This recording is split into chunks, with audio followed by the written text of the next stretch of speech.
अगर आपको सर्दी, खांसी, जुकाम, बुखार या वायरल इन्फेक्शन है तो इस तरीके से अगर आप घर पे काढ़ा बनाकर पीते हैं तो आपकी सारी परेशानियां दूर होंगी। साथ ही कोरोना वायरस से भी आपका बचाव हो सकता है। तो वीडियो पसंद आ जाए तो ज़्यादा से ज़्यादा लाइक कीजिएगा, शेयर कीजिएगा।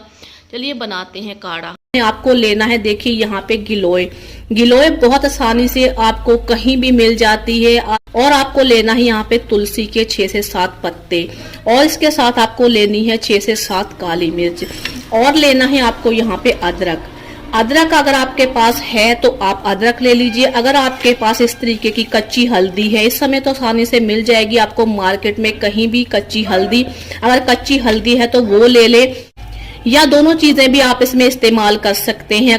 तो सबसे पहले हमें इस तरीके की जो गिलोय की डंडी ली है, इसको अच्छे से हमें दरदरा कूट लेना है। आप चाहें तो इसके टुकड़े करके मिक्सी में पीस ले, या आप इसको थोड़ा सा किसी चीज से क्रश भी कर सकते हैं। तो देखिए मैंने गिलोय को इस तरीके से थोड़ा सा मोटा क्रश कर लिया है। तो ये सारी चीजें मैंने तैयार कर ली हैं।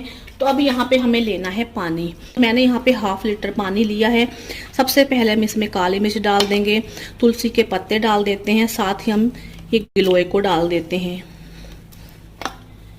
और डाल देते हैं यहाँ पे हम ग्रेट किया हुआ अदरक और हल्दी। तो अब इसे हम गैस पे रख देंगे, और बहुत स्लो गैस पे हम इसे 10 से 12 मिनट के लिए पकाएंगे। जब तक पकाएंगे जब तक कि ये 1/4 ना रह जाए।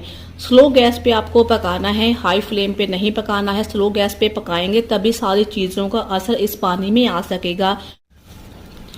बीच में 1-2 बार हम इसे चला भी देंगे अच्छे से, ताकि ये मिक्स हो जाए और पूरी तरीके से जो भी हमने इसमें चीज़ें ऐड की हैं उसका सारा फ्लेवर पानी में आ सके। अगर आप इस तरीके से रोज़ सुबह शाम इस तरीके का काढ़ा बनाकर अगर आप पीते हैं, तो अगर आपको वैसे भी नॉर्मली सर्दी, खांसी, जुकाम, बुखार रहता है, मौसम बदलने के साथ भी कई बार ये प्रॉब्लम हो जाती है, तो उसमें भी आप इस काढ़े को बनाकर पी सकते हैं। आपको सर्दी खांसी की प्रॉब्लम दूर होगी।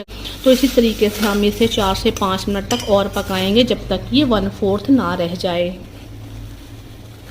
तो ये तैयार हो गया है। गैस को ऑफ कर दूंगी और इसे थोड़ा सा ठंडा होने देते हैं। ये पीने लायक रह गया है, यानी अच्छे से ठंडा हो गया है, हल्का हल्का गुनगुना है। तो ऐसे ही आपको इसको लेना है। तो इस तरीके से काढ़ा बना के जब ये हल्का गुनगुना रह जाए तो आपको इसमें 1 चम्मच शहद मिक्स करना है, या फिर आप इसे ऐसे भी ले सकते हैं। तो इसको लेने के बाद आपको 1 घंटा तक कुछ नहीं खाना है। उसके बाद आप पानी वगैरह या जो भी खाना वगैरह खाना चाहते हैं तो खा सकते हैं। तो इसका इस्तेमाल करके आप सर्दी, खांसी, जुकाम, बुखार से बच सकते हैं। साथ ही वायरल इन्फेक्शन से भी आपका बचाव हो सकता है। तो वीडियो अगर आपको थोड़ी भी अच्छी लगी हो तो ज़्यादा से ज़्यादा लाइक कीजिएगा, शेयर कीजिएगा, और चैनल को अभी तक सब्सक्राइब नहीं किया तो चैनल को सब्सक्राइब कर लीजिए, ताकि मैं ऐसी ही अच्छी वीडियो आपके लिए लाती रहूँ।